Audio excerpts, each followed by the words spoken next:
ओम शांति। प्रजापिता ब्रह्मा कुमारी ईश्वरीय विश्वविद्यालय के द्वारा स्पिरिचुअल साइंस का एग्जीबिशन का प्रोग्राम आयोजित किया गया है। तो स्पिरिचुअल साइंस माना क्या है? आज इंसान के जीवन के अंदर साइंस की इन्वॉल्वमेंट बहुत ज़्यादा हो चुका है।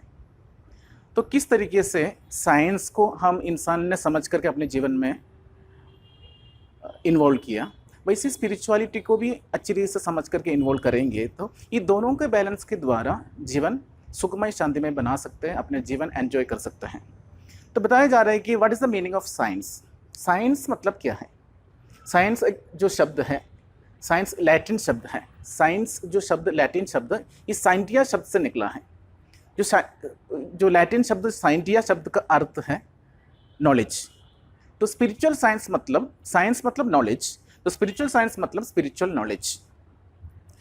ये बताया जा रहा है कि the history of science begins with understanding. Science की शुरुआत हो रही है हर बात समझने से। जो भी बातें हमें the history of science begins with understanding. तो पहले हमें समझना चाहिए the understanding the secret of nature. प्रकृति को जानना साइंस कहा जाता है। वैसे understanding the secret of self, स्वयं को जानना स्पिरिचुअलिटी कहा जाता है। तो यहाँ पर देखो, यहाँ पर एक रोबोट भी डांस कर रहा है, वैसे एक लड़की भी डांस कर रहा है। ये दोनों में किसके डांस आप पसंद ज़्यादा करते हैं? तो मैक्सिमम लोग एक लड़की जो डांस कर रहा है उनकी डांस ज़्यादा पसंद करते हैं। डांस तो रोबोट भी कर रहा है, लेकिन सबसे ज़्यादा पसंद करते हैं लड़की जो डांस कर रहा है। क्यों? क्योंकि जो लड़की जो डांस कर रहे हैं उनके मन के अंदर जो भी एक्सप्रेशंस क्रिएट होता है, साथ साथ मन के अंदर भी क्रिएट हो रहा है, उसके फेस द्वारा, जो चेहरे द्वारा वो एक्सप्रेशंस, वो भाव प्रकट भी कर रहा है। जो देखने वाले के अंदर भी वो क्या एक्सप्रेशंस ट्रांसफर भी कर रहे हैं। तो साथ साथ देखने वाले ऑडियंस को भी वो बहुत अच्छा लगता है। लेकिन रोबोट जो डांस कर रहे हैं उसको कोई एक्सप्रेशंस नहीं है। This is automatically mechanical level पे डांस होता है, लेकिन कोई मन के अंदर या ऐसा कुछ एक्सप्रेशंस ना होने की वजह से डांस तो है, लेकिन पसंद तो किसका डांस करेगा? लड़की का डांस। वैसे ही देखो, साइंस द्वारा म्यूजिकल इंस्ट्रूमेंट्स बनाया है। ये म्यूजिकल इंस्ट्रूमेंट्स क्या करता है? साउंड क्रिएट कर सकता है। वैसे ही उसके अंदर कौन सा भाव, कौन सा ताल, ये कौन क्रिएट कर सकता है? इसको जो यूज करने वाला ऑपरेटर। वैसे ही भारत देश के अंदर, भारत को एक समय था, भारत देश के अंदर स्पिरिचुअलिटी एंड साइंस एक साथ काम करते थे। उस समय पर भारत को सोने की चिड़िया, garden of Allah, paradise, heaven, Vaikuntha, जो भी धर्म इस धरती पर, इस दुनिया में जो भी धर्म के लोग, उस समय भारत देश को अलग अलग नाम से वर्णन किया जाता है। उस समय पर स्पिरिचुअलिटी एंड साइंस एक साथ काम करते थे, बैलेंस होकर के काम करते थे। आज समय बीत गया, तो धीरे धीरे स्पिरिचुअलिटी एंड साइंस इनबैलेंस हो चुका है। तो यह बताया जा रहा है कि अल्बर्ट आइंस्टीन ने भी कहा, साइंस बगैर स्पिरिचुअलिटी लंगड़ा है और स्पिरिचुअलिटी बगैर साइंस अंधा है। जैसे ये आदमी है अंधा है, ये ऊपर जो बैठा है लंगड़ा है। तो अल्बर्ट आइंस्टीन का एक्सप्लेनेशन होता है कि स्पिरिचुअलिटी बिगर साइंस अंधा है और साइंस के बिगर स्पिरिचुअलिटी लंगड़ा है। तो लंगड़ा खुद चल नहीं पाता है और अंधा कौन से दिशा पे जाना है ये नहीं पता है। इसलिए साइंस आज इस पूरी दुनिया के अंदर जो कुछ भी कंफर्टेबल चीजें बना के दिया है, सुख सुविधा के साधन बना के दिया है, साथ साथ साइंस ने मनुष्य वंश का भी विनाश करने वाले चीजें भी बन चुका है। तो साइंस को पता नहीं कौन से दिशा पे चलना है। वैसे ही देखो, आज स्पिरिचुअलिटी मैक्सिमम ब्लाइंड फेथ की तरफ जा रही है। तो हिंदू हूँ, मुसलमान हूँ, क्रिश्चियन हूँ, जो भी है धर्म के हिसाब से अपने अपने लेवल पर सुकुड़ते जा रही है। तो स्पिरिचुअलिटी बैठ करके किसको दिशा दिखा रहा है? साइंस को दिखा रहा है। तो स्पिरिचुअलिटी मतलब आज मैक्सिमम जितने भी ऐसा नहीं है एकदम ब्लाइंड फेथ है, लेकिन अंधविश्वास बढ़ता जा रहा है। अपना ही धर्म सही है, अपना ही जो भी सिस्टम सही बोल करके चल रहा है। तो एक समय था भारत देश को स्पिरिचुअलिटी एंड साइंस एक साथ काम करती है। उस समय भारत को सोने की चिड़िया, हेवन, अलग अलग नाम से वर्णन किया जाता है। नीचे यहाँ पर हमारे ब्रेन के अंदर भी दो पार्ट्स है, लेफ्ट हेमिस्फीयर और राइट हेमिस्फीयर। देखो ये दोनों बैलेंस, ये लेफ्ट हेमिस्फीयर क्या करते हैं, जो फास्ट लाइफ है, जो शरीर निर्वाह अर्थ, जो भौतिक चीज़ों के ऊपर ज़्यादा फोकस करता है, क्योंकि पैसा, मकान, कपड़ा, जो शरीर का निर्वाह के लिए क्या क्या चाहिए उसके ऊपर फोकस करता है। वैसे राइट हेमिस्फीयर हमारे हैबिट्स, हॉबीज, उसके ऊपर ज़्यादा फोकस करता है। तो ये बताया, स्पिरिचुअल साइंस से ये बताया जा रहा है, क्योंकि ये दोनों ब्रेन को, लेफ्ट एंड राइट दोनों हेमिस्फीयर को एक साथ बैलेंस होकर के काम करो तो अपना लाइफ को एंजॉय कर सकता है, अपने लाइफ को आनंदमय जीवन जी सकता है। तो ये बताया जा रहा है कि कोई ऐसा कुछ लोग ऐसा है लेफ्ट हेमिस्फीयर ज़्यादा यूज़ करता है। लेफ्ट हेमिस्फीयर ज़्यादा यूज़ करने की वजह से हमारे पास भौतिक चीज़ें बहुत ज़्यादा आ चुका है, बहुत पैसा भी है और मकान भी है, घर भी है, गाड़ियाँ भी है, भौतिक चीज़ों से भरपूर है हमारे अंदर। लेकिन उनके जीवन के अंदर क्या नहीं है, शांति नहीं है, आनंद नहीं है, टेंशन, डिप्रेशन है। तो भौतिक चीज़ों से भरपूर है लेकिन उनको आत्मिक सुख नहीं है। वैसे राइट हेमिस्फीयर ज़्यादा यूज़ करता है, उनके पास कुछ भी भौतिक चीज़ें ज़्यादा कुछ नहीं है लेकिन उनको ज़्यादा आत्मिक सुख है, लेकिन वो सन्यासी बन करके गया। तो ये दोनों को बैलेंस करके जीवन जीना ही एक्चुअली हमारा जीवन जीने की कला कहा जाता है या आर्ट ऑफ लिविंग कहा जाता है। Uniqueness, the universal principle of nature, प्रकृति का एक नियम है। हर एक व्यक्ति को जो कुछ भी मिला है ये यूनिक है। हर एक व्यक्ति इस धरती पर यूनिक है, विशेष है। तो यहाँ पर जो कुछ भी हम अपने ऊपर जो पहचान बना के रखा है, जो आइडेंटिटी बना के रखा है, तो यहाँ पर बताया जा रहा है कि देखो ये ऑब्जेक्ट काउंटर है। यहाँ पर ऑब्जेक्ट काउंटर के अंदर आप कभी कोई मॉल के अंदर एंट्री कर रहे हैं तो मॉल वाला आपको जो पहचान ओनली नंबरिंग के हिसाब से होता है, नंबरिंग, क्योंकि वो ऑब्जेक्ट काउंटर के अंदर से एंट्री करता है तो आपका पहचान ओनली आप कितने, एक आदमी, दो आदमी, तीन आदमी, वैसे काउंटिंग के हिसाब से आपकी पहचान है। वैसे आपने मार्केट से भी कोई भी चीज़ खरीदता है तो उसके अंदर एक बारकोड नंबर रहता है। वो बारकोड नंबर उस प्रोडक्ट के अलावा और कोई प्रोडक्ट में वो नंबर नहीं मिलेगा, दिस इज यूनिक।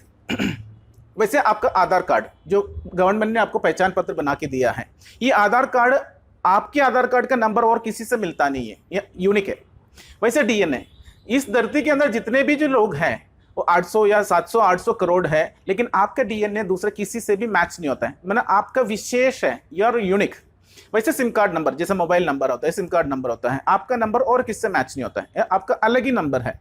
वैसे डीएनए है ना, थंब सिस्टम, जो बायोमेट्रिक सिस्टम, हर एक इंसान के जो, देखो हर एक इंसान के जो उंगलियां हैं, छोटी उंगलियां हैं, सबकी छोटी छोटी उंगलियां हैं, लेकिन इसके अंदर भी जो जो रेखाएं हैं वो सबका अलग अलग है। जितने भी लोग इस धरती के अंदर, एक आदमी का उंगली के रेखा और दूसरे आदमी को उंगली के रेखा से कभी मैच नहीं होता है, मतलब आप एक यूनिक है। वैसे आंखों के अंदर भी एक आइरिश होता है, आइरिश का भी एक सेंसिंग करता है।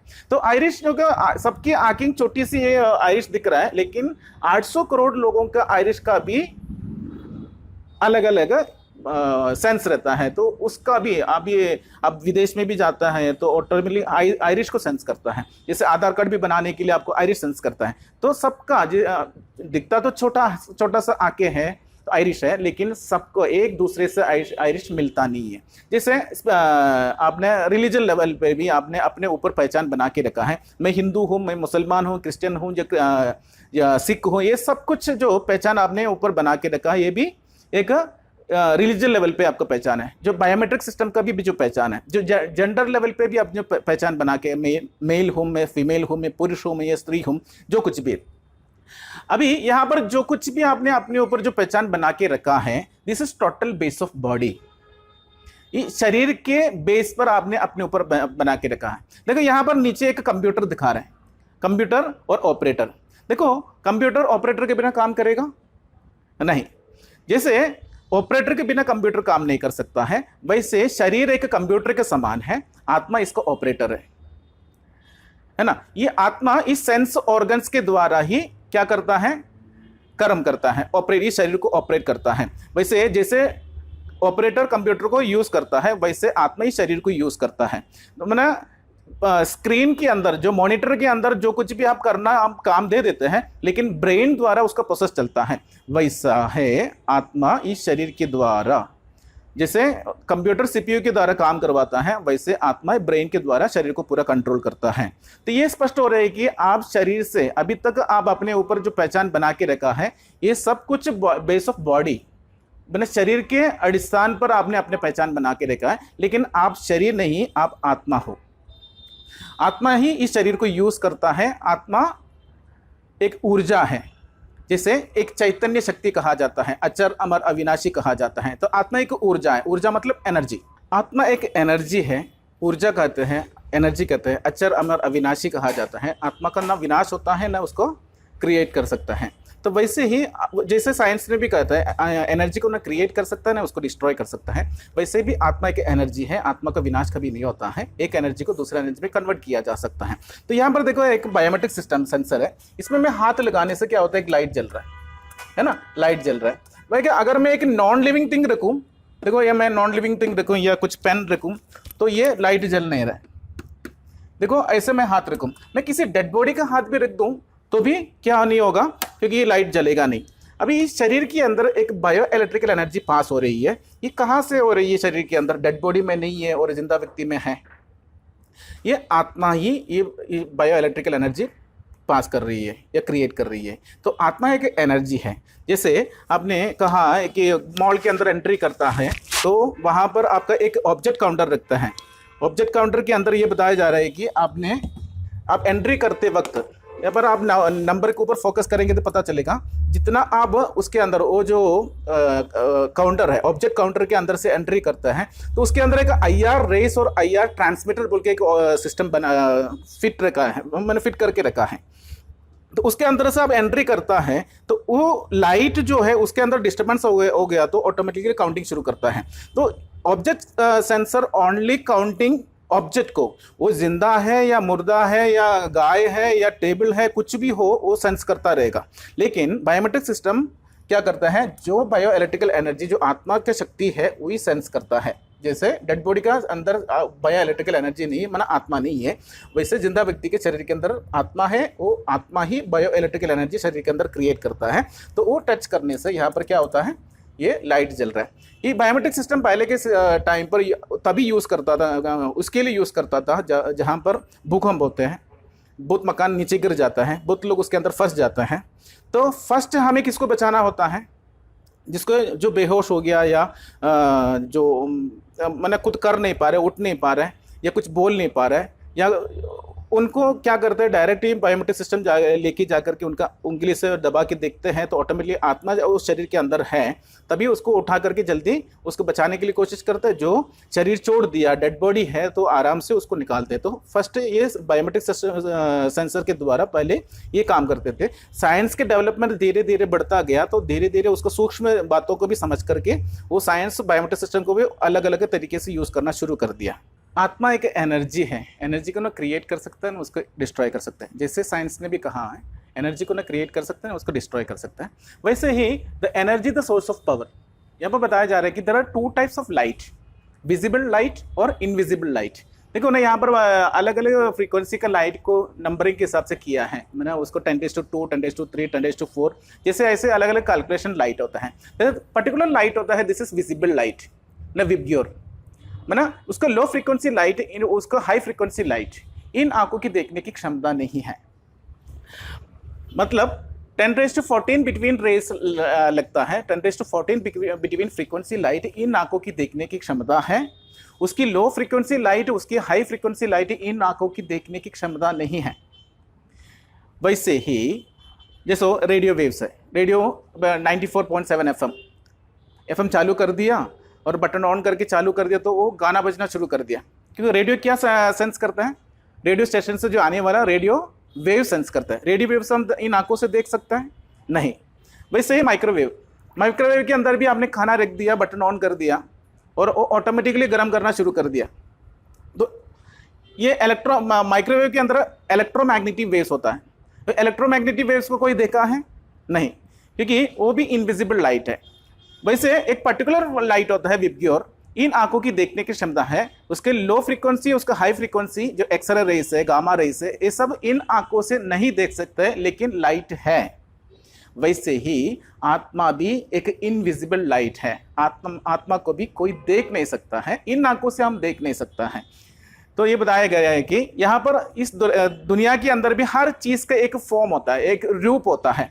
देखिए एक मकान का भी रूप है, बिल्डिंग्स, एक इंसान का एक रूप होता है, मधुमक्खी का एक रूप होता है, पिन पॉइंट। देखो यहां पर जितना चीजों का रूप जितना छोटी होती जा रही है उतना देखना आसान है, ये मुश्किल है, जरूर मुश्किल है। क्योंकि देखो protozoans, molecules, atom, atom nuclei, हर चीज एटम से बना है, एटम न्यूक्ली, ये सब इन आंखों से देख सकता है नहीं। मतलब यहां पर बताया जा रहा है कि हर चीज एटम से बना है लेकिन एटम को इन आंखों से नहीं देख सकता है। वैसे ही आत्मा भी अति सूक्ष्म is the point of light, this is invisible light. यहां पर नीचे बताया गया है कि आत्मा अति सूक्ष्म is the point of light, एक ऊर्जा है, एक एनर्जी है, ना आत्मा को क्रिएट कर सकता है ना उसको डिस्ट्रॉय कर सकता है। आत्मा अचर अमर अविनाशी कहा जाता है, जैसे साइंस ने कहता है एनर्जी को ना क्रिएट कर सकता है ना उसको डिस्ट्रॉय कर सकता है, वैसे ही आत्मा is the point of light, this invisible light, एक छोटी सी बिंदी है। इसके अंदर 3 प्रोसेस चलता है, कॉन्शियस माइंड, इंटेलेक्चुअल पावर और सबकॉन्शियस माइंड। कॉन्शियस माइंड का काम है सोचना, विचार करना, प्लान करना, संकल्प, जैसे फीलिंग्स और इमोशंस, जो कुछ भी कहां पर चल रहा है कॉन्शियस माइंड के अंदर चल रहा है। जो सेंस ऑर्गन्स के द्वारा आत्मा माइंड थ्रू, हम जो खाना खा रहे हैं, खट्टा है, ये मीठा है, ये कड़वा है, या जो कुछ भी फीलिंग्स हो रहा है वो भी कौन कर रहा है, कॉन्शियस माइंड कर रहा है। शरीर के द्वारा चाहे ठंडी या गर्मी, जो कुछ भी फील कौन कर रहा है, कॉन्शियस माइंड कर रहा है। वैसे ही आत्मा का दूसरा शक्ति है बुद्धि, इंटेलेक्चुअल पावर। बुद्धि का काम है डिसीजन लेना, अंडरस्टैंडिंग और डिसीजन। तो बुद्धि कभी भी कोई कुछ भी अपने जीवन के अंदर कुछ बात होती है तो ऑटोमेटिकली उसको समझने के लिए कोशिश करता है। जो बात को अच्छी तरह से समझा है वो ऑटोमेटिकली मिली सेकंड के अंदर डिसीजन ले पाता है। एन एग्जाम्पल, अगर एक इलेक्ट्रिकल प्लग के अंदर वायर डाला, स्विच ऑन किया, दूसरा वायर मैं आपका हाथ में दे रहा हूं, आप लेंगे? नहीं लेंगे, क्योंकि आपको पता है ये वायर प्लग में डाला हुआ है, स्विच ऑन किया है, उस वायर द्वारा इलेक्ट्रिकल एनर्जी पास हो रही है। अगर उसको मैं छू लूंगा तो एक्चुअली क्या होगा, मुझे शॉक लगेगा, शॉक लगेगा, और शॉक मुझे दर्द है, दर्द मुझे दुख है, तो मेरे जीवन के अंदर दुख जरूरत नहीं है या दुख चाहिए नहीं है। तो ये जो सिचुएशन के अंदर बुद्धि मिली सेकंड के अंदर अपने वायर आपको देने वाला था तो ऑटोमेटिकली आप लेने के लिए तैयार भी हो गया, लेकिन मिली सेकंड के अंदर बुद्धि डिसीजन लिया। क्या लिया? क्योंकि वायर प्लग के अंदर डाला हुआ है, उसके अंदर से करंट पास हो रही है, इसका वजह से मुझे नहीं लेना है। तो मन के अंदर संकल्प आया लेना है, लेकिन बुद्धि तुरंत समझ के आधार पर डिसीजन लिया नहीं लेना है। यहाँ पर बुद्धि के लिए तराजू दिखाया गया है। तराजू का निशानी है वो मापना या डिसीजन लेना। तो बुद्धि समझ के आधार पर डिसीजन लेता है। वैसे हमारे जीवन के अंदर दिन प्रतिदिन जितना भी हमारे जीवन के अंदर प्रॉब्लम्स आता है तो आप मिली सेकंड के अंदर डिसीजन ले पाता है? अगर नहीं ले पाता है, व्हाट इज द रीजन? क्यों? क्योंकि एक जो तराजू का है ना, एक पलड़ा है और 2 पलड़े में, एक पलड़ा है आपकी लाइफ के अंदर आने वाले सिचुएशन, दूसरे पलड़े में समान उसका समझ होना चाहिए, नॉलेज होना चाहिए, एक्सपीरियंस होना चाहिए। अगर ये दोनों समान हो गया तो ये नीडल जो है, डिसीजन पावर जो नीडल है वो प्रॉपर होगा और आपको ज्यादा सोचने की जरूरत नहीं पड़ता है। तो यह पर बताया जा रहा है कि बुद्धि ऐसी चीज है कि वो कोई भी बात को अच्छी रीति से समझ लिया है तभी कोई भी बात में आपको फैसला करना आसान है। अगर आप आज भी वो ये ऊपर हो रहे, ये नीचे हो रहे, मतलब आप ऊपर नीचे, तराजू आपको ऊपर नीचे होते जा रहे हैं, उसका मतलब आप कंफ्यूजन मोड में हैं। तो ये समझना चाहिए कंफ्यूजन मोड में ना आपको बुद्धि को जितना जरूरत की नॉलेज होना चाहिए उस प्रॉब्लम सोल्यूशन को या वो सिचुएशन को समझने के लिए, उतना आप वो प्रॉब्लम्स को समझा नहीं है। इसलिए मैक्सिमम बुद्धि द्वारा जो भी आपके लाइफ के अंदर होने वाला जो प्रॉब्लम्स है उसको समझने के लिए कोशिश करो, तो मिली सेकंड के अंदर प्रॉपर आप डिसीजन ले सकता है और डिसीजन आपका इतना परफेक्ट होगा, आगे आपको उसका परिणाम भी अच्छा ही होगा। आत्मा का तीसरा शक्ति है संस्कार। संस्कार बोलेगा तो इसका रिजॉल्व करते हैं संस्कार तरह या सबकॉन्शियस माइंड कहा जाता है। इसे पर्सनालिटी, इंप्रेशन या हैबिट्स। संस्कार एक मेमोराइजर सिस्टम है, क्योंकि हर सेकंड बाय सेकंड आपके जीवन के अंदर जो कुछ भी होता जा रहा है वो सेकंड बाय सेकंड किसके अंदर रिकॉर्ड होते जा रहे हैं? एक recording system, memoriser system subconscious mind के अंदर रिकॉर्ड होते जा रहा है। इसे conscious mind is only 10% power और subconscious mind is total 90% power.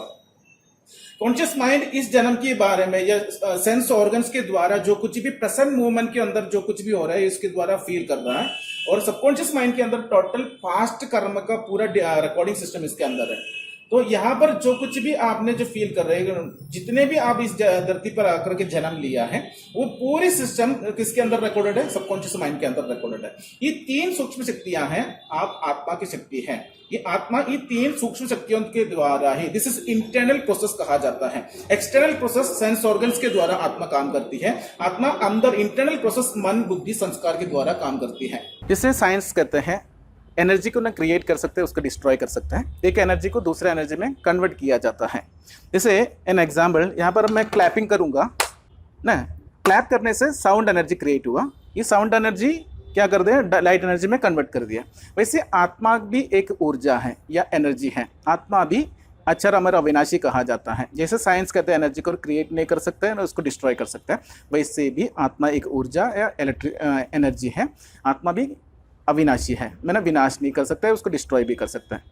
तो वैसे ही शरीर को त्यागता है या शरीर को छोड़ता है, आत्मा कभी मरता नहीं है। जैसे साइंस द्वारा जो भी कोई सिस्टम को, जो सेंसर के द्वारा साइंस हर सिस्टम को कंट्रोल करता है। जैसे स्ट्रीट लाइट्स है, स्ट्रीट लाइट्स ऑटोमेटिकली कोई ऑपरेटर नहीं करता है, क्योंकि वो एक सेंसर लगा हुआ है। वो सेंसर जितना अंधेरे को सेंस करता है, उतना स्ट्रीट लाइट बढ़ता जाता है, लाइट बढ़ता जाता है। तो साइंस सेंसर के द्वारा हर सिस्टम को कंट्रोल करता है। वैसे आत्मा भी एक एनर्जी है। आत्मा सेंस ऑर्गन्स के द्वारा एक्सटर्नल वर्ल्ड को समझता है। साइंस ने भी मेमोरी डेवलप किया है। जैसे सबकॉन्शियस माइंड, आत्मा की एक सूक्ष्म शक्ति है सबकॉन्शियस माइंड। सबकॉन्शियस माइंड भी एक टोटल रिकॉर्ड या मेमोरी सिस्टम है। वैसे स्थूल चीज में साइंस ने भी स्थूल में मेमोरी डेवलप किया है। There are 2 types of memory, एक है टेम्पररी मेमोरी, दूसरा है परमानेंट मेमोरी। देखो कैलकुलेटर भी दिखाया है, देखो कैलकुलेटर के अंदर भी मेमोरी है। ये भी टेम्पररी मेमोरी, ये 5 मिनट्स या 10 मिनट्स ओनली। वैसे mobile, pen drive, memory card, laptop, सब में मेमोरी है। ये सब है टेम्पररी मेमोरी। ऐसा डाटा है, बहुत वैल्यूबल होता है, तो हम क्या करते हैं, उसको सेफ रखने के लिए या सर्वर में डाउनलोड करते हैं या हार्ड डिस्क में डाउनलोड करते हैं। तो इसके हिसाब से हम ऐसा समझ सकते हैं कि ये हार्ड डिस्क और सर्वर इज परमानेंट मेमोरी। वैसे हमारे अंदर भी, इंसान के अंदर भी ब्रेन भी एक मेमोरी है और सबकॉन्शियस माइंड भी एक मेमोरी है। Brain is only temporary memory, subconscious mind और टोटल परमानेंट मेमोरी। क्योंकि इस जन्म में जो कुछ भी आपने बचपन से अभी तक जो कुछ भी जीवन जिया है, वो जीवन के अंदर जो कुछ भी आपको जो अनुभव किया है, सब कुछ ब्रेन के अंदर भी मेमोरी रिकॉर्ड करके रखा है। साथ साथ किसके अंदर भी रिकॉर्ड है? सबकॉन्शियस माइंड के अंदर भी रिकॉर्डेड है। लेकिन पिछले जन्मों की कहानी या पिछले जन्मों की बात किसके अंदर नहीं है? ब्रेन के अंदर नहीं है। किसके अंदर है? सबकॉन्शियस माइंड के अंदर है। क्योंकि पिछले जन्म में ये ब्रेन नहीं था, दूसरा ब्रेन था, मतलब दूसरा शरीर के अंदर थे आत्मा। तो आत्मा जितना जन्म लिया, उतना जन्म की पूरी कहानी सबकॉन्शियस माइंड के अंदर टोटल रिकॉर्ड करके रखा है। तो ब्रेन इज टेम्पररी मेमोरी और subconscious mind is permanent memory. नीचे दिखाया गया है कि seed of attitude of body conscious. यहां पर बताया गया है कि कॉन्शियस क्रिएटिंग टेंडेंसीज या conscious creating Karma, conscious creating tendencies creating your karma creating your life। तो यहाँ पर बताया जा रहा है कि seed of attitude of body conscious, ये बॉडी कॉन्शियस का जो बीज है वो आपके जीवन के अंदर नेगेटिव टेंडेंसीज डेवलप करता है।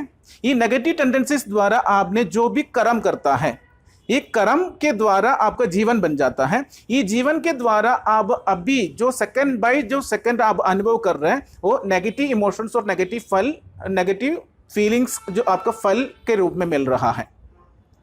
तो यह बताया जा रहा है कि हर एक इंसान के अंदर यह फियर है, स्ट्रेस है, शॉर्ट टेम्पर है, जेलसी है, immaturity, lust, hate, irresponsibility, insanity, impatience. मतलब आज इस धरती के अंदर जितने भी जो लोग हैं, हर एक इंसान के जीवन के अंदर ये नेगेटिव इमोशंस और नेगेटिव फीलिंग्स बढ़ता जा रहा है। What is the reason? ये फल है, क्योंकि इसका ये फल का परिणाम, मैंने कहां से ये फल शुरू हुआ? क्योंकि जो बीज डाला है, बीज का रिफ्लेक्शन है फल। तो बीज के अंदर क्या गुण है, उसका रिफ्लेक्शन फल के रूप में प्रत्यक्ष होता है। तो हर एक अपने जीवन के अंदर नेगेटिव इमोशंस और फीलिंग्स के जीवन, दुखमय दर्द भरी जीवन जी रहा है। अगर ये जीवन अब अच्छा लगता है आपको, अगर अच्छा लग रहा है तो आप कंटिन्यू कर लीजिए। अगर आपको चेंज करना चाहता है तो ये फल आप अच्छा सोचता है, लेकिन बीज चेंज करना नहीं चाहता है। तो फल को चेंज करने के बजाय बीज को चेंज कर दिया, तो बीज जितना गुण होगा उतना फल भी अच्छा मिलना शुरू हो जाएगा। जैसे यहां पर बताया जा रहा है कि seed of attitude of soul conscious, क्योंकि आत्मा समझ करके कर्म करना और शरीर समझ करके कर्म करना, शरीर समझ करके कर्म करने से अपने जीवन के अंदर दुख और अशांति और जो भी नेगेटिव इमोशंस और नेगेटिव फीलिंग्स क्रिएट हो चुका है। तो हर एक इंसान के जीवन के अंदर अपने अपने जीवन को देखेगा तो पता चलेगा। वैसे ही अभी अगर आपका जीवन अच्छा बनाना चाहते हैं तो ये बताया जा रहा है कि seed of attitude of soul conscious, soul conscious creating positive tendencies, positive tendencies के द्वारा जो भी आपने कर्म किया, ये कर्म के द्वारा आपका जीवन बना, ये जीवन के द्वारा अब सेकंड बाय सेकंड आपके जीवन के अंदर वैल्यूज और पॉजिटिव इमोशंस और फीलिंग्स आप अनुभव कर पाते हैं। तो हमारे जीवन को बदलने के लिए एक ही उपाय है, अपने को शरीर समझने के बजाय अपने को आत्मा समझना जरूरी है। ये conscious creating thoughts, thoughts creating Karma, Karma creating your life. पिछले चित्र में बताया गया है कि संस्कार एक रिकॉर्डिंग सिस्टम है या मेमोराइजर सिस्टम है। तो जो हम अभी आप पेन ड्राइव है, पेन ड्राइव के अंदर आपने जो भर के रखा है, जो आपने लोड किया है, तो लोड किया है, वो लोड अब लोड करने के बाद या डाउनलोड करने के बाद उसके अंदर जो फीड करने के बाद आपने वापस सिस्टम में लगा दिया तो क्या बचेगा? उसके अंदर भरा हुआ चीज़ ही बचेगा ना। वैसे ही सबकॉन्शियस माइंड मतलब आपने पास्ट किए हुए कर्म का पूरा अंदर स्टोर करके रखा है। तो अभी आप जो भी अपने जीवन के अंदर जो रिफ्लेक्शन आ रहा है या लाइफ के अंदर जो भी आप फील कर रहे हैं, ये आपका पास्ट कर्म का रिफ्लेक्शन है। ये आपको पर्सनालिटी कहा जाता है, इंप्रेशन कहा जाता है या हैबिट कहा जाता है। तो वैसे ही कॉन्शियस क्रिएटिंग थॉट्स, कॉन्शियस आप अपने आप को क्या समझता है उसका रिलेटेड थॉट्स क्रिएट करता है मन, और थॉट्स क्रिएटिंग योर कर्मा, संकल्प के द्वारा फिर आप कर्म में आते हैं, कर्म के द्वारा बार बार जो भी कर्म करते हैं आपका लाइफ बन जाता है। तो यहाँ पर बताया जा रहा है कि आपको अच्छा बनना चाहते हैं तो आपको अच्छा कर्म करना पड़ेगा। अच्छा कर्म वही कर सकता है जो आत्मा अभिमानी है, क्योंकि देह अभिमान की वजह से हर एक इंसान अपने जीवन जी रहा है ये कलयुग में भी। क्योंकि हर एक इंसान को पूछेगा तो पता चलेगा कि हर एक इंसान अपने जीवन में दुख और अशांति ही पा रहे हैं। तो इससे स्पष्ट है कि हमारे जीवन के जो मेथड है या विधि है कुछ ऐसे गलत है, हमारे सोच विचारों में गलत है। तो हम किस तरीके से उसको सुधार कैसे कर सके, इसके एक विधि बताया गया है कि कर्म फिलोसफी। स्पिरिचुअलिटी के अंदर कर्म फिलोसफी के ऊपर भी बताया जाता है karma the law of action and reaction. तो न्यूटन ने भी कहा है every action is equal and opposite reaction. Scientist Newton का भी न्यूटन ने भी कहा था कि every action and equal, every action as equal and opposite reaction. जैसे देखो कुछ नियम होता है भारत के लिए बनाया है, भारत के गवर्नमेंट ने बनाया, वो भारत के लिए लागू होता है। कुछ नियम होता है विदेश के लिए बनाया हुआ है, वो विदेश के लिए लागू होता है। लेकिन कुछ पर्टिकुलर नियम होता है वो विदेश के लिए भी और भारत के में, दिस इज यूनिवर्सल लॉ कहा जाता है। जैसे ट्रैफिक रूल्स, रेड लाइट माना स्टॉप, ग्रीन लाइट माना गो। वैसे कॉम्बस भी किधर भी लेके जाओ, कहीं पर भी जाके लेकर जाएगा तो भी क्या करता है, नॉर्थ साउथ का वो दिशा दिखाता है।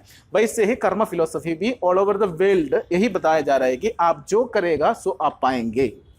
जैसे एक व्यक्ति का एक चित्र दिया है, एक गरीब आदमी को दान पुण्य कर रहा है, मैंने ये व्यक्ति के अंदर इतना चैरिटी माना दान पुण्य करने का आदत है, अच्छा संस्कार है, बहुतों को मदद करने के संस्कार है। ये बार बार बहुतों को मदद करता गया, अच्छा माना सहयोग देता गया। वैसे करते करते इनके अंदर इतना श्रेष्ठ कर्म के संस्कार बन गया, वो आत्मा इस शरीर छोड़ने के बाद भी आगे चल करके वो पुनर्जन्म भी राजा परिवार में, क्योंकि उन्होंने बहुतों को सुख दिया है कि सुख का परिणाम उसको खुद भी सुख मिलना है।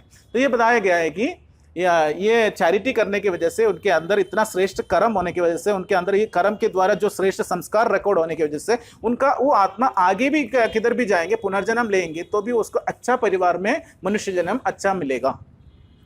यहाँ पर बताया कि एक डॉक्टर है, बहुत अच्छा पढ़ाई किया, डॉक्टर बना, उसके बाद बहुतों का इलाज किया, इलाज करके बहुतों का सेवा किया। तो आगे चल करके उस इस जन्म में भी या अगले जन्म में भी, आगे के जन्म में भी वो तो उसका स्वास्थ्य बहुत अच्छा बनेगा। जैसे यहाँ पर एक टीचर है, अच्छा पढ़ाई किया, हाईली एजुकेटेड, बहुतों को पढ़ाया, बहुतों को फ्री में पढ़ाया, सेवा किया, तो आगे जाकर के उनको ये इस जन्म में या अगले जन्म में उसको गरीब भी होगा तो हाईली एजुकेटेड होगा, क्योंकि उन्होंने ऐसे कर्म किया है, कर्म का परिणाम उसको मिलना ही है। This is universal law. वैसे देखो यहाँ पर किसी का पैरों पे कुल्हाड़ी मार रहा है, तो अगले जन्म में जन्म से ही वो हैंडीकैप्ड होगा, नहीं तो फिर एक्सीडेंटली भी हैंडीकैप्ड हो सकता है, क्योंकि उन्होंने ऐसे कर्म किया है। वैसे देखो यहाँ पर एक आदमी दूसरों से सेवा ले रही है, बार बार अपनी सेवा दूसरों से करवा के ले रही है, तो इस जन्म में नहीं तो अगले जन्म में क्या होगा, सबका सेवा करना पड़ेगा। दिस इज यूनिवर्सल लॉ, क्योंकि जो करेगा सो पाएगा। यहाँ पर एक आदमी दूसरों का जो भी अब चोरी कर रहा है, तो यहाँ पर आगे चले इस जन्म में नहीं है, अगले जन्म में जाने की जरूरत नहीं, इस जन्म में जेल में जाना पड़ेगा। तो as you sow shall you reap, जो आप करोगे वो आपको वापस मिलने वाला ही, दिस इज यूनिवर्सल लॉ। यहाँ पर मैच द फॉलोइंग है ना, ये एक इलेक्ट्रॉनिक किट है।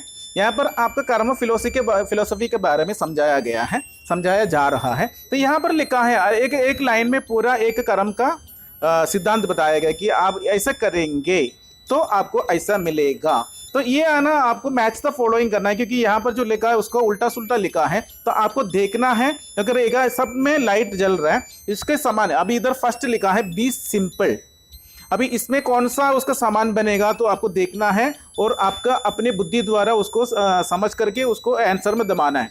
अभी बी सिंपल उसके समान बी सैंपल, अगर मैं ये बटन दबा दिया तो ये लाइट बंद हो गया, तो योर आंसर इज करेक्ट। वैसे नो एफर्ट नो लक, अब लाइट बंद हो गया, मेरा आंसर करेक्ट है। बी होली उसके समान कौन सा है, बी होली मतलब be yogi, okay correct answer, light बंद हो गया, मेरा आंसर करेक्ट है। नो पेन, पेन नहीं है मतलब no gain, correct. Be good, अच्छा करो तो अच्छा बनेगा, do good. As the food so the mind, yes. No rain no grain, as you sow shall you reap. यह है कर्म फिलोसफी। सोशल साइंस से ये बताया जा रहा है कि इंसान मतलब शरीर प्लस आत्मा। जैसे शरीर को जीवन जीने के लिए एनर्जी की ज़रूरत है, वैसे आत्मा को जीवन जीने के लिए वैल्यूज़ की ज़रूरत है।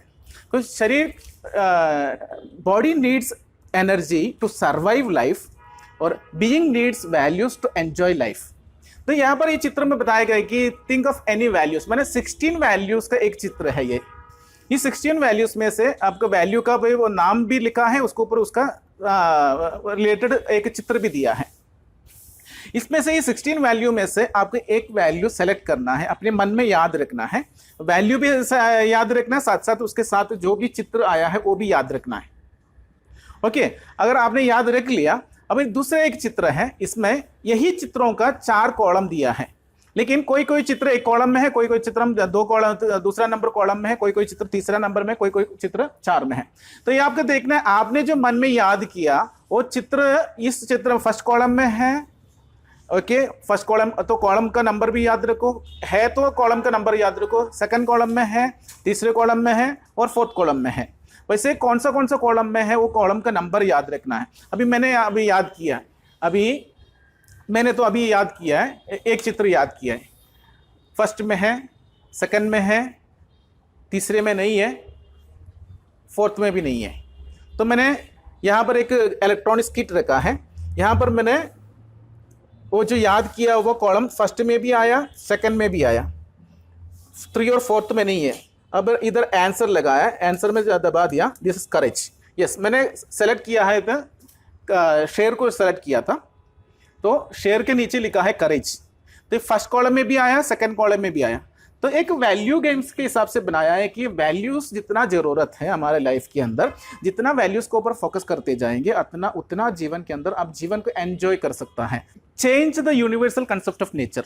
प्रकृति परिवर्तनशील है, प्रकृति के अंदर जो सेकंड बाय सेकंड हो रहे परिवर्तन होता जाता है। तो प्रकृति के परिवर्तन, प्रकृति नियम है सेकंड बाय सेकंड प्रकृति के अंदर परिवर्तन लाना। तो यहाँ पर बताया जाए कि यूनिवर्सल के अंदर जो कुछ भी परिवर्तन हो रहा है, दिस इज टोटल साइकिल, माना जो भी परिवर्तन हो रहा है एक चक्र के समान होता है। जैसे जन्म मरण का चक्र, एक बच्चा जन्म लेता है, बच्चा, बाल, युवा, गृहस्थ, वृद्ध, उसके बाद क्या होता है, वापस वो आत्मा शरीर छोड़ देते हैं, वापस पुनर्जन्म लेता है, फिर बाल के बच्चे के रूप में जन्म लेता है। वैसे ही जल चक्र होता है, क्योंकि समुद्र का पानी बाष्प होता है, बाष्प बादल बनता है, बादल का पानी बारिश होता है, बारिश का पानी नदी में जाता है, पृथ्वी में आकर नदी में जाता है, नदी के पानी वापस समुद्र में जाता है, वापस ये साइकिल चलता रहता है। वैसे सोलर साइकिल, पृथ्वी सूरज को प्रदक्षिण करता है 365 डेज, मतलब 365 दिन के अंदर एक बार पूरा प्रदक्षिण कर रहा है, फिर उसके बाद वापस पृथ्वी कंटिन्यूएशन कर रहा है, ये कभी रुकता नहीं है।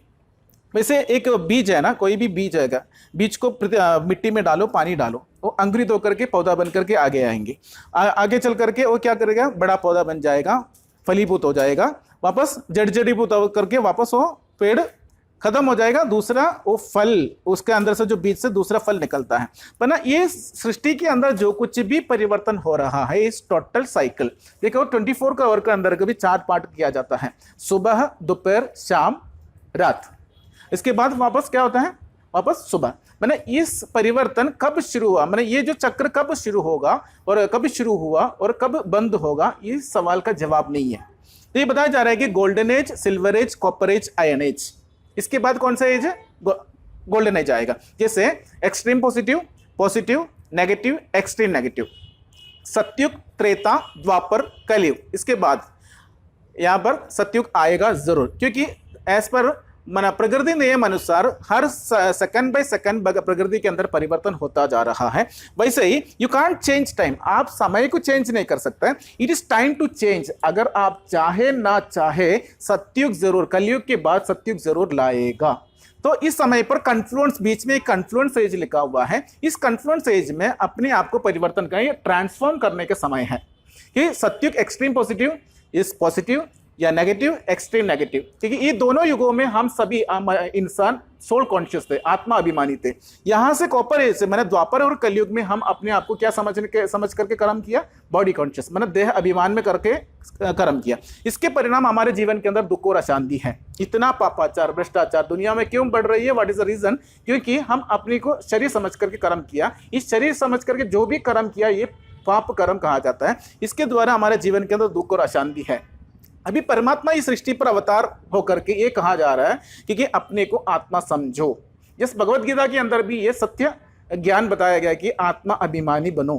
तो अभी हमें समय तो प्रकृति के अंदर चेंज जरूर लाएगा, तो वैसे समय अनुसार हमें चलना जरूरी है। समय अनुसार चल करके अपने आप को ट्रांसफॉर्म करना है, क्योंकि हम अभी बॉडी कॉन्शियस में हैं। इस समय पर अपने को परिवर्तन करके अपने को आत्मा समझ करके कर्म करें, और आत्मा अभिमानी बनने का समय ही कन्फ्लुएंस एज में भगवान आकर के बता रहे हैं। तो इसके द्वारा हम अच्छे संस्कार बढ़ते जाएंगे, फिर हमारा जन्म पुनर्जन्म गोल्डन एज या सतयुग में होगा, क्योंकि समय टिक टिक टिक टिक करता जा रहा है। कलयुग के बाद सतयुग आना जरूरी है, या आएगा ही, या समय वो लेकर आएगा, आप चाहे ना चाहे। Meditation is the foundation for spiritual science, क्योंकि अपने जीवन के अंदर अपने आत्मिक गुणों, वैल्यूज़ को भी आपको जीवन में धारण करना है, अपने मन को शांत भी रखना है, क्योंकि कलयुग मतलब कलह क्लेश का युग है।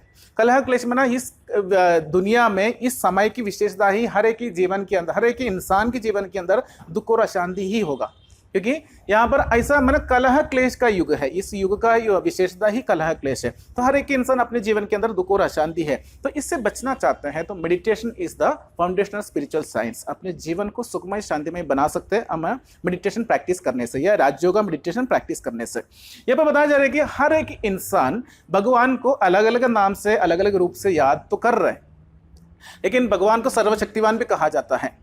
तो भगवान को याद करने से, उनको संग में रहने से, उनके बारे में संकल्प करने से, या सोचने से, या प्रार्थना करने से उनका जो गुण है हमारे अंदर आना चाहिए ना। जितना भगवान से याद करें, भगवान तो सर्वशक्तिवान है, भगवान को याद करने से उनकी शक्ति भी हमारे मन के अंदर आना चाहिए। हमने वो गीत भी गाते थे, हमको मन की शक्ति देना। तो हम जितना हमारा मन कमजोर होता है, तो हमारा बंधु मित्र आदि सब कुछ सामने होते हुए भी हर एक इंसान किसको याद करते थे, भगवान को याद करते थे। अल्लाह कहते हैं, ईश्वर कहते हैं, प्रभु कहते हैं, गॉडफादर कहते हैं। हर एक इंसान, हर एक धर्म के लोग भगवान को याद जरूर करता है, लेकिन इतना याद करने के बाद भी हर एक इंसान के अंदर सुख शांति बढ़ता जा रहा है और दुख और शांति बढ़ता जा रहा है। तो जरूर आपको डाउट नहीं है, दुख और अशांति बढ़ता जा रहा है। तो हम जो कर रहे हैं, या जो हम अपना विधि अपनाया, जो कुछ मेथड अपनाया है, वो मेथड में कुछ गलत है, या विधि हमारा सही नहीं है। अगर विधि सही होता तो सिद्धि जरूर प्राप्त होता है। तो विधि क्या है, तो ये बताया जा रहा है कि हम किसी को भी, हम भगवान को याद तो कर रहे हैं, लेकिन उनसे प्राप्ति या अनुभूति या अनुभव कुछ भी हो नहीं रहा है। तो यहाँ पर बताया जा रहा है कि ये आंखों का चित्र बताया है। आंखें किसको सेंस करता है, साइंस के हिसाब से भी आंखें किसको सेंस करता है, लाइट को सेंस करता है। ठीक है, कुछ भी यहाँ पर इतनी चीजें, इस हॉल के अंदर भी इतनी चीजें या चित्र भी लगाया है, अगर मैं लाइट बंद करूं तो इन आंखें होते भी, ये चित्र होते भी इसको समझ पाएंगे, देख पाएंगे? नहीं देख पाएंगे, क्योंकि आंखों के लिए क्या चाहिए, लाइट चाहिए। लाइट सेंसर को सेंस करता है, लाइट के द्वारा ही आके इसको देख पाता है, समझ पाता है। वैसे ही कान किसको सेंस करता है? साउंड सिस्टम, साउंड वेव्स को सेंस करता है। वैसे देखो, आपका दोस्त अमेरिका में है, तो अगर आप उनसे बात करना चाहते हैं तो ऑटोमेटिकली क्या करते हैं, उनकी मोबाइल नंबर से आपका मोबाइल नंबर लगा करके उन मोबाइल फ्रीक्वेंसी का मैच करता है, तो आप उनसे बात कर पाता है, क्योंकि फ्रीक्वेंसी मैच करना पड़ता है। वैसे आपके घर के अंदर भी टीवी है, डिश टीवी है या जो भी चैनल, तो आपको पता है कौन सा चैनल में कौन सा प्रोग्राम आता है, तो आपको देखना है तो ऑटोमेटिकली वो टीवी ऑन करके वो रिमोट सिस्टम से वो चैनल को आप चैनलाइज करता है। वो चैनलाइज करने के बाद वो चैनल की फ्रीक्वेंसी मैच होता है आपका टीवी से, तो वो प्रोग्राम आप टीवी के अंदर देख पाता है। इसके स्पष्ट कर रहा है कि जो भी चीजें आपको समझना या करना देखना या है, तो आपको फ्रीक्वेंसी मैच करना जरूरी होता है। वैसे ही आपकी लाइफ के अंदर बहुत कुछ दोस्त लोग हैं, आपने पता है एक पर्टिकुलर लोग ही आपका दोस्त बना है। क्यों?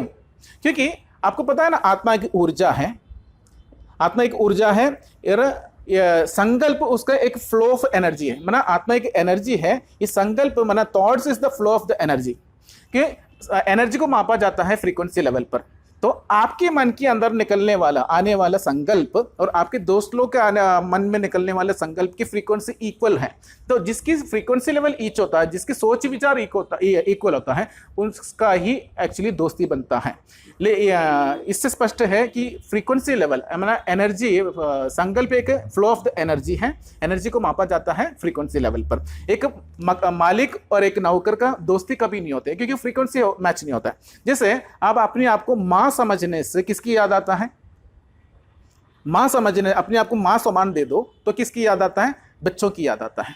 अगर आप अपने आप को पत्नी समझने से किसकी याद आता है? पति की याद आता है। अगर आप अपने आप को पिता समझने से किसकी याद आता है? बच्चों की याद आता है। अगर आप अपने आप को पति समझने से किसकी याद आता है? पत्नी की याद आता है। अगर आप अपने आप को बेटी समझने से किसकी याद आता है? माँ बाप की याद आता है। क्योंकि जो अपने आप को कॉन्शियस देता है, कॉन्शियस रिलेटेड लोगों को याद दिलाता है, उसकी फ्रीक्वेंसी मैच होता है। वैसे ही आत्मा समझने से किसकी याद आएगा? परमात्मा की याद आएगा। क्योंकि आजकल हर एक इंसान भगवान को याद तो कर रहा है, लेकिन क्या समझ करके याद कर रहा है? आत्मा समझने के बजाय शरीर बांध में रह करके याद कर रहे हैं। इसलिए उनसे जो शक्ति मिलनी चाहिए या उनके परमात्मा की जो फ्रीक्वेंसी मैच होना चाहिए, हमारे जीवन के अंदर नहीं हो रही है। इसके वजह से हमारे जीवन के अंदर दुख और अशांति बढ़ता जा रहा है। इसलिए हमें एक ही विधि है, परमात्मा को जो फ्रीक्वेंसी, परमात्मा सुप्रीम सोल, उस एक्सट्रीम पॉजिटिव एनर्जी, हर एक इंसान अपने जीवन के अंदर दुख और अशांति होती है तो किसको याद करते हैं? भगवान को याद करते हैं। अल्लाह कहो, ईश्वर कहो, प्रभु कहो, जो भी कहो, तो परमात्मा सर्वशक्तिवान है। हम सभी मनुष्य आत्माओं का पिता है वो परमात्मा, इसलिए इसको गॉड फादर भी कहते हैं, इसलिए परम पिता कहते हैं, अल्लाह कहते हैं। तो परमात्मा की फ्रीक्वेंसी जब हम मैच करना शुरू करेंगे, क्योंकि परमात्मा फ्रीक्वेंसी तभी मैच होता है, हम अपने आप को क्या समझेंगे? आत्मा समझेंगे। अगर आत्मा समझ करके परमात्मा को याद करेंगे, इतना प्यार करेगा कौन? भगवान जैसे इस धरती पर प्यार करने वाला, निस्वार्थ प्यार, अनकंडीशनल लव करने वाला इस धरती पर कोई इंसान नहीं है। भगवान जैसे प्यार का सागर, प्रेम का सागर, आनंद का सागर, जो भी आपको जीवन में चाहिए ना, आत्मा को जीवन में चाहिए, वो भगवान से ही मिलेगा, भगवान से ही हमें प्राप्त होता है। लेकिन हमें एक ही कर्म करना है, उनकी फ्रीक्वेंसी मैच करने के लिए हम अपने आप को शरीर समझने के बजाय आत्मा समझ करके अपने को आत्मा बीमारी बन करके परमात्मा की याद में बैठेंगे, तो आपको जीवन में जो अनुभूति करना है, अनुभूति इस राज्यों का मेडिटेशन के द्वारा आप सहज ही अनुभव कर सकता है। अच्छा, यहाँ पर एक इलेक्ट्रॉनिक्स किट द्वारा एक मनोरंजन, मतलब आपके कंसंट्रेशन पावर कितना है, यहाँ पर लिखा है, देखो, आर यू अर्जुन। अब अर्जुन हो तो अर्जुन हो मतलब अर्जुन के अंदर क्या गुण था? अर्जुन को कोई भी कार्य मिलता है या कुछ सेवा, कुछ उनको करने के लिए मिलता है, कुछ प्रोग्राम मिलता है, तो वो प्रोग्राम, वो काम के लिए, वो सेवा के लिए बहुत एकदम कॉन्सेंट्रेटेड होता था। जैसे लक्ष्य के ऊपर इतना फोकस करता था। तो एक बार द्रोणाचार्य अब कौरवों और पांडवों को बुला करके बोला है कि देखो, वो पेड़ के ऊपर एक तोता है, वो तोते के आंखों में क्या करना है? तीर मारना है। तो जैसे सबको पूछा क्या दिख रहा है, तो बोल रहा है कि पेड़ भी दिख रहा है, पत्ता भी दिख रहा है, वैसे तोता भी दिख रहा है, सब कुछ दिख रहा है। लास्ट में अर्जुन से पूछा, अर्जुन तुमको क्या दिख रहा है? तो अर्जुन ने बोला मुझे सिर्फ ओनली तोते का आंखें दिख रहा है। तो मतलब ये बताया जा रहा है कि जितना आप मेडिटेशन प्रैक्टिस करते जाएंगे उतना आपके मन और बुद्धि एकाग्र होता जाएगा। जितना मन बुद्धि एकाग्र होते जाएंगे उतना जीवन के अंदर जो भी समस्याएं, जो भी प्रॉब्लम्स में फैसला तुरंत दे पाएंगे, और जो भी आपके जीवन के अंदर या जो भी आपका काम है या आपका लक्ष्य है वो सहज ही पा सकता है। तो मेडिटेशन डेली आप प्रैक्टिस करेंगे तो आपका मन बुद्धि शांत होते जाएंगे, और मन बुद्धि जितना शांत होते जाएंगे उतना जीवन के अंदर और अलग अलग वैल्यूज भी जागृत होते जाएंगे। जितना वैल्यूज के द्वारा आप कर्म में लाएंगे तो आपका पर्सनालिटी भी उतना अच्छा बढ़ता जाएगा। वैसे आप लाइफ को अच्छी रीति से एंजॉय कर सकते हैं। तो देखो आप डेली प्रैक्टिस करते जाएंगे तो मेडिटेशन के द्वारा आपको ये बताया जा रहा है कि आपका एकाग्रता की शक्ति, कंसंट्रेशन पावर, ग्रास्पिंग पावर सब बढ़ता जाएगा, हैप्पीनेस बढ़ता जाएगा। तो ये बताया जा रहा है कि यहाँ पर एक गेम है छोटा सा, दिस इज वैल्यू गेम्स। यहाँ पर लिखा आर यू अर्जुन। तो यहाँ पर एक ना 2 चक्र है, मैंने यहाँ पर एक लाइट जल रहा है, तो मैंने यहाँ पर बटन दबा रहा हूँ। ये बटन दबाते ही ऑटोमेटिकली क्या होते जा रहा है, ये लाइट घूमते घूमते जा रहा है। लेकिन मेरा लाइट जो है ना, यहाँ पर एक रेड लाइट है, और रेड लाइट में रोकना है। तो मैं आपको 30 सेकंड दे दूंगा। ये 30 सेकंड तक आप मन और बुद्धि को एकाग्र करते जाओ, थोड़े टाइम के बाद इसको छोड़ दो, ऑटोमेटिकली उस लाइट इसमें जलना चाहिए। तो जितना आप मेडिटेशन को प्रैक्टिस करते जाएंगे उतना हर काम इतना आसानी से, इतना सहज और सफलता के रूप में आप पा सकते हैं। अच्छा, यहाँ पर ये चित्र में बताया गया है कि अष्ट शक्तियों के बारे में। क्योंकि हमारे जीवन के अंदर अभी समय तो आपको पता है कलयुग, कलयुग मतलब कलह क्लेश का युग। इस युग में हर एक इंसान के जीवन के अंदर दुख और अशांति ही है।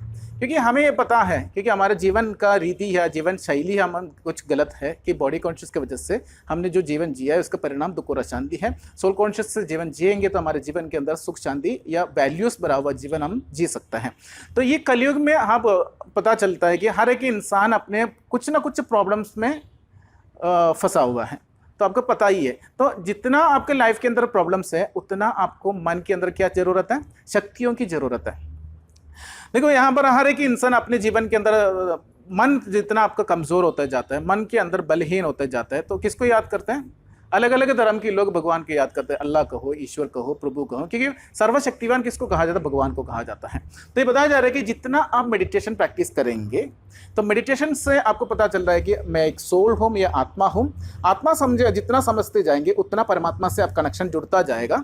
जितना परमात्मा के साथ जुड़ता जाएगा संग का रंग लगता जाएगा। परमात्मा माना सर्वशक्तिवान है। तो जितना आप परमात्मा के साथ अच्छी रीति से यथार्थ पहचान बन करके या अपने संबंध निभा करके अपने जीवन के अंदर जो सच्चाई और सफाई से आप भगवान को याद करते रहेंगे, अपने को आत्मा समझ करके, उतना भगवान से जो सुख शांति का अनुभव आप करते रहेंगे। जैसे समुद्र किनारे पे जाकर के बोलने की जरूरत नहीं है, समुद्र मुझे शीतल हवा दो, वैसे ही स्वतः मिल जाता है। वैसे ही जितना आप आत्मा अभिमानी बनते जाएंगे उतना परमात्मा की याद स्वतः आता जाएगा। जितना परमात्मा की याद स्वतः आता जाएगा उतना जीवन के अंदर सुख शांति का अनुभव स्वतः मिलता जाएगा। तो हमें इस युग में, कलयुग में आपको हर प्रॉब्लम्स को आपको सोल्यूशन जरूरी है। तो हमें अभी जरूरत है मनोबल की जरूरत है ना, अष्ट शक्तियों की जरूरत है। तो जितना आप मेडिटेशन प्रैक्टिस करते जाएंगे उतना जीवन के अंदर अनेक प्रकार का शक्तियां जागृत होता है। इसलिए उसमें से 8 शक्तियां इसमें दिखाया गया है। क्योंकि देवियों के पीछे भी आप देवियों का हाथ भी देखो तो अष्ट शस्त्र धारिणी कहा जाता है। अष्ट शस्त्र धारिणी माना अष्ट देवी देवताएं किसका हिंसा नहीं करते हैं। लेकिन देखो अगर कोई शक्ति है, शक्ति एक इनविजिबल है, मैंने देख नहीं सकते हैं, इसको मन के अंदर जागृत होता है। मन भी एक इनविजिबल है, शक्ति भी इनविजिबल है, लेकिन शक्ति को दिखाया जाता है। कभी भी शक्ति के बारे में बोलेंगे ना, हाथ दिखाते हैं, है ना। और जो घमंडी आदमी बात करता है ना, जो घमंड वाला आदमी या कोई भी ऐसा ईगोइस्ट आदमी बात करता है तो सिर उठा करके बात करता है। तो सिर उठा के बात करना मतलब रावण माना ईगो। और हाथों की जो इशारा दे रहा है ये किसके लिए? शक्तियों की इशारा। अहम भाव और अहंकार भी एक इनविजिबल है, वो मन के अंदर की भाव है। वैसे ही शक्ति भी मन के अंदर की शक्ति है, मन के अंदर, दिस इज इनविजिबल। ये सब हमारे शरीर के अलग अलग पार्ट्स के द्वारा दर्शाया गया है। तो माइंड इज इनविजिबल। तो ये बताया जा रहा है कि मन के अंदर जितनी शक्तियां जागृत होता है उतना शक्तियां अपने मेडिटेशन के द्वारा प्राप्त कर सकता है। और जितना शक्तियां भरपूर रहेंगे उतना आपके जीवन के अंदर प्रॉब्लम्स जितना भी आने दो उतना उसको आप सामना कर सकते हैं, उसको सोल्यूशन निकाल सकते हैं, उसको जो भी आपका लाइफ के अंदर जो प्रॉब्लम्स है उसको आप सोल्व कर सकता है। तो यहाँ पर बताया जाए कि एक पेड़ के ऊपर पत्थर मार रहा है, तो पेड़ क्या कर रहा है, पत्थर का दर्द सहन करके भी वो बच्चे को क्या दे रहा है, फल दे रहा है, क्योंकि वो पेड़ को और जगह पे तो दूसरा फेंक देते हैं, फिर वो उसको क्या कर रहे हैं। तो प्रकृति तत्व भी अपने दर्द, दूसरों का दर्द या दूसरे जो भी देने वाला दर्द सहन करके भी दूसरों को क्या देता है, फल देता है। वैसे हमारे जीवन के अंदर भी सहन करने की शक्ति जरूरी है। मैंने कौन से समय पर सहन करना है, कौन से समय पर सामना करना है, ये भी आपको परख होना चाहिए। तो यहाँ पर बताया जा रहा है कि सहन शक्ति भी जरूरत है, सामना करने की भी शक्ति जरूरत है, परखने की भी शक्ति जरूरत है, निर्णय करने की भी शक्ति जरूरत है।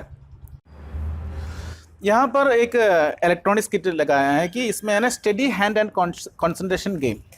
देखो ना यहाँ पर एक कर्व लगा हुआ है, कर्व है ना, मैं हाथ लगाने से क्या होता है, वो लाइट जल रहा है। तो ये एक चाबी है, ये चाबी का जो होल दिख रहा है ना, ये होल, ये जो रॉड है, ये रॉड के अंदर बिना टच करके डालना है।